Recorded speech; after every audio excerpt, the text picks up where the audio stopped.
All right, let's switch gears now and talk about airport security because it's about to undergo another change. The TSA is about to borrow a page from Israel's airport security by profiling passengers with behavior detection techniques. But can this method actually be effective here in the United States? Joining me now from D.C. is Robert Liscouski, a former Assistant Secretary at the Department of Homeland Security, that is. He has also consulted on airline security. Good morning to you, Mr. Liscouski. Good morning, Gretchen. How are you? I'm doing just fine. So the idea that they're going to start looking at behavioral techniques or attitudes of people, or what exactly do you think they're going to be looking at potential passengers? Well, this is a good tool. This is a tool that's going to allow the TSA and other law enforcement agencies to be able to identify or potentially detect those people, whether they're criminals or terrorists, that are going to try to exploit our vulnerabilities in our systems. But how will that happen? I mean, the TSA officers are going to be called behavior detection officers at 161 airports.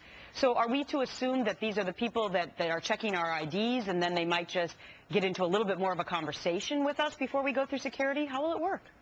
Yeah, that's right. It's a layered approach. They're looking for all sorts of behaviors. They're going to be identifying people in line or in the airports that are acting suspiciously or maybe uncomfortable, and they'll spot them. They'll look at them in line.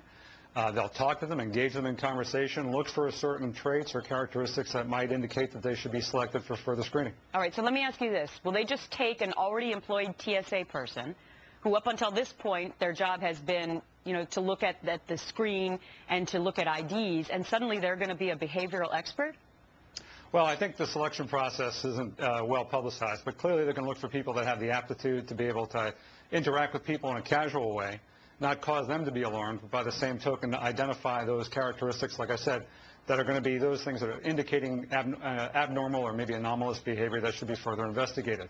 This requires a significant amount of training. It requires people who are capable of using principles but not jumping to conclusions, that are going to be using reasonable approaches to identify potential terrorists. All right, so the TSA chief, John Pistol, said this: I'm very much interested in expanding the behavior detection program in a way that allows us to have more interaction with the passenger just from a discussion, which may be able to expedite the physical screening aspects. There's a lot under that Israeli model that is obviously very effective. So what he's pointing to, Robert, is all this talk that we've heard about LL Airlines, much smaller country, much smaller airline, where they put passengers through hours of questioning and searching and going through their luggage.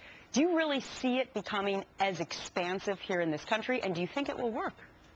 Yeah, I think it'll work. I think it's a layered approach, as we indicated. We're looking at all sorts of data that aggregate up to identifying terrorists. It's not just interviewing somebody in line for a few minutes or even a half an hour.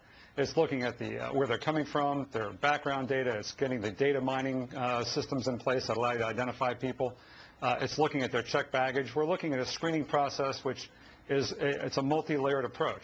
This is just one facet of it, and it's intended to identify people, again, that might have a behavior that could indicate that they're doing something criminal or terrorist related. So these are going to be highly trained. So the critics of this program will say that this will lead to racial profiling and discrimination and such. What would your response be to that?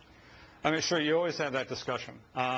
Being objective about it, you need to be looking at all facets of the individual, not just their verbal responses to you, but where are they coming from, what's their origin.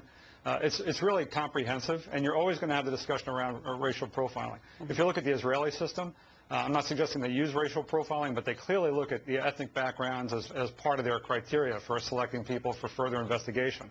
But they've got a much more smaller population set, and it's a much different environment. Now, I'm not saying the techniques don't scale. They clearly scale here to the United States. We're always challenged by our legal system. We're always challenged by balancing democracy and security and our societal concerns.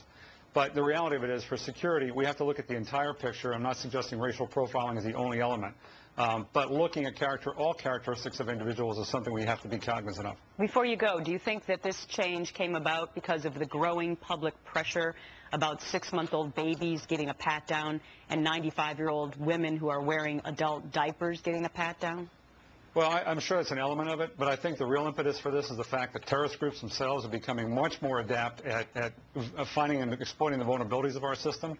You look at the threat reports about implanting explosives into people, the recent attack in Afghanistan, where an explosive was apparently placed inside the turban of the attacker. Right. Now, they're getting very, very innovative about what they want to do, and for us to be able to identify those trends, we'd be equally as innovative. And you know what? We're going to take risks in deploying techniques that we need to be doing, because, you know, the failure option is not one that's here. You know, we have to be good all the time, and we have to be exploring methods that can allow us to give us that edge over the terrorist groups that are trying to exploit our vulnerabilities.